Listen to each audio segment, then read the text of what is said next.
कल्पना कीजिए कि आप 66 मिलियन साल पहले पृथ्वी पर खड़े हो, जब एक विशाल एस्टेरॉयड सीधे पृथ्वी से टकराने वाला है। इस टक्कर का प्रभाव इतना विनाशकारी होगा कि पूरी पृथ्वी का परिदृश्य बदल जाएगा।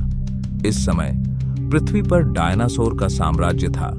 ये विशाल जीव लगभग 160 मिलियन साल से इस ग्रह पर राज कर रहे थे, लेकिन वह समय अब समाप्त होने वाला था। एक एस्टेरॉयड जो लगभग 10 किलोमीटर चौड़ा था, तेजी से पृथ्वी की ओर बढ़ रहा था। जब यह पृथ्वी से टकराएगा तो यह एक कैटाक्लिज्मिक इवेंट को जन्म देगा। यह घटना क्रेटेशियस पेलोजीन विलुप्ति के नाम से जानी जाती है, जो पृथ्वी के इतिहास का एक बड़ा मील का पत्थर था। लेकिन सवाल यह है, डायनासोरों के विलुप्त होने के बाद तुरंत क्या हुआ? क्या हुआ जब यह विशाल जीव अब पृथ्वी पर नहीं रहे? इस घटना ने पूरी पृथ्वी के इकोसिस्टम को हिला दिया। नए जीवन रूपों का जन्म हुआ और यह नए अवसरों का समय था।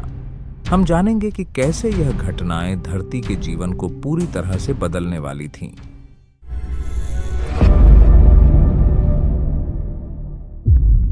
The impact, a cataclysmic event. जब वह एस्टेरॉयड पृथ्वी से टकराया तो इसका प्रभाव इतना भयावह था कि इसकी तुलना हम केवल परमाणु बमों से कर सकते हैं। इस टक्कर ने एक जबरदस्त विस्फोट पैदा किया, जिससे पृथ्वी के वातावरण में धूल और मलबा फैल गया। यह प्रभाव पूरी दुनिया में महसूस हुआ और अत्यधिक गर्मी, भयंकर फायर स्टॉर्म्स और सुनामीज ने पृथ्वी पर जीवन को खतरे में डाल दिया। इसके तुरंत बाद जो सबसे बड़ा प्रभाव पड़ा वह था सूर्य की रोशनी का पूरी तरह से नष्ट होना। यह न्यूक्लियर विंटर की स्थिति का निर्माण हुआ, जिसमें पृथ्वी पर हर जगह अंधेरा छा गया। इस अंधेरे और ठंडक ने पृथ्वी के पारिस्थितिकी तंत्र को पूरी तरह से बदल दिया। पौधे जो सूर्य की रोशनी पर निर्भर थे, मरने लगे। डायनासोरों के लिए यह एक विनाशकारी समय था। जो विशाल घास खाने वाले डायनासोर थे, जैसे ट्राइसेराटॉप्स और ब्राकियोसॉरस, उनके लिए भोजन का कोई स्रोत नहीं बचा।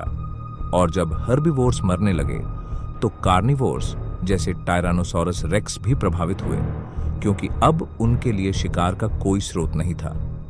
यह एक जबरदस्त एक्सटिंक्शन इवेंट था, जिसमें लगभग 75% जीवन पृथ्वी से खत्म हो गया था। डायनासोरों के लिए यह उनका आखिरी समय था और उनका प्रभुत्व अब समाप्त हो चुका था। The global ecosystem collapse. यह प्रभाव केवल डायनासोरों पर ही नहीं बल्कि पूरी पारिस्थितिकी तंत्र पर पड़ा। आकाश में धूल और राख का गुब्बार छा गया, जिससे प्रकाश नहीं पहुंच सका। सूरज की रोशनी की कमी ने फोटोसिंथेसिस को रोक दिया और इससे पौधों का जीवन समाप्त होने लगा। इसके परिणाम स्वरूप हर्बिवोर्स, जो इन पौधों पर निर्भर थे, धीरे धीरे समाप्त हो गए। जैसे जैसे इन पौधों की कमी हुई, वैसे वैसे पृथ्वी पर जीवन की हर शाखा प्रभावित हुई। इसके बाद कार्निवोरस डायनासोर्स का समय समाप्त हो गया। अब उनके पास भोजन का कोई साधन नहीं था और इसी कारण सिर्फ डायनासोर ही नहीं, कई अन्य प्रजातियां भी विलुप्त हो गईं। समुद्री जीवों पर भी इसका असर पड़ा। बड़े समुद्री सरीसृप जैसे मोसासॉर्स और प्लीसियोसॉर्स अब अस्तित्व में नहीं थे। समुद्रों में जीवन भी धीरे धीरे खत्म हो रहा था। यह वह समय था जब पृथ्वी के पारिस्थितिकी तंत्र ने अपना अधिकांश संतुलन खो दिया था। The survival of smaller creatures. जब बड़े और विशाल डायनासोर और अन्य जीव विलुप्त हो गए, तब कुछ छोटे जीवों ने अपनी किस्मत बदल दी। छोटे मैमल्स और रेप्टाइल्स ने इस कठिन समय का सामना किया और बचने में सफल रहे। मैमल्स जो पहले से ही पृथ्वी पर थे लेकिन छोटे आकार के थे, अब ज्यादा प्रभावी रूप से जीने लगे। ये छोटे स्तनधारी आमतौर पर नॉक्टर्नल, रात में सक्रिय होते थे और इसका फायदा उन्हें मिला। इन छोटे जीवों के पास सर्वाइवल स्ट्रेटजीज थीं, जैसे कि बिलों में छिपकर रहना और कम ऊर्जा का उपयोग करना। ये सभी स्थितियां इन जीवों के लिए फायदेमंद थीं। छोटे स्तनधारी ने इस संकट को एक अवसर के रूप में लिया। इन जीवों ने अपनी संख्या बढ़ाई और नए पर्यावरण में अपना स्थान खोज लिया। जैसे जैसे समय बढ़ा, छोटे स्तनधारी जीवों ने अपनी विविधता बढ़ानी शुरू की। इसने धीरे धीरे मैमेलियन डोमिनेंस की शुरुआत की। जिसमें इन छोटे जीवों ने धीरे धीरे बड़े आकार के और विभिन्न प्रकार के रूपों में विकसित होना शुरू किया। The evolution of mammals. डायनासोरों के विलुप्त होने के बाद जो प्रमुख जीव पृथ्वी पर अस्तित्व में रहे वे छोटे स्तनधारी थे। ये छोटे मैमल्स अब अपनी विभिन्न पारिस्थितिकीय नीचेस जगहों को भरने में सफल हुए। बिना डायनासोरों की प्रतिस्पर्धा के ये स्तनधारी अपनी विविधता बढ़ाने लगे। वर्तमान व्हेल्स और डॉल्फिन्स के पूर्वज इस समय के दौरान समुद्र में विकसित हुए। कुछ मैमल्स ने पानी के जीवन को अपनाया तो कुछ ने वायुमंडल में उड़ने की क्षमता विकसित की, जैसे कि बर्ड्स। इन बदलावों ने स्तनधारियों को पूरी पृथ्वी पर फैलने का अवसर दिया। समय के साथ मैमल्स ने और भी अधिक विभिन्न रूपों में विकसित होना शुरू किया। अब यह समय था जब प्राइमेट्स, जो बाद में मानव के पूर्वज बने, पृथ्वी पर दिखाई देने लगे। The rise of birds. जब डायनासोरों का पतन हुआ तब एक चीज थी जो बची रही, वह थे पक्षी। पक्षी डायनासोरों के वंशज थे और वे उन जीवों में से थे जो इस विनाशकारी घटना से बचने में सफल रहे। पक्षियों के लिए यह समय अपनी विविधता को बढ़ाने और नए पर्यावरण में एवोल्यूशन की दिशा तय करने का था। पक्षियों ने इस रिकवरी फेज में तेजी से अपनी संख्या बढ़ाई।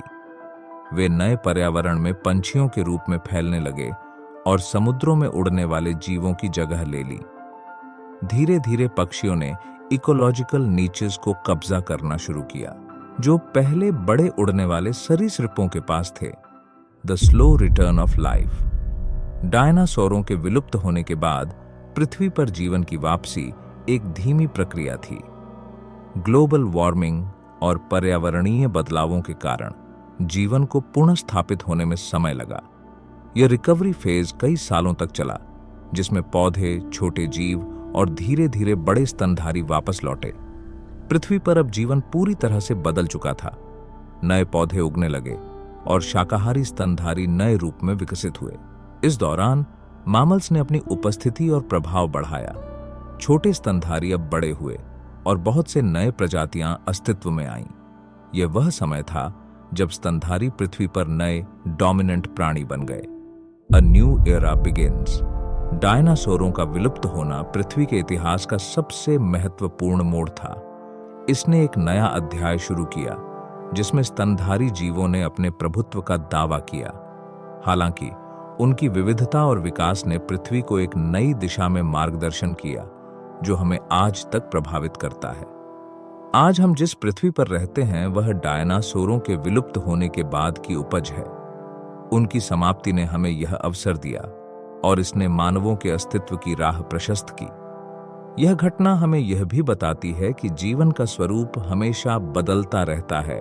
हर एक्सटिंक्शन के बाद जीवन नए रूपों में पुनर्जीवित होता है।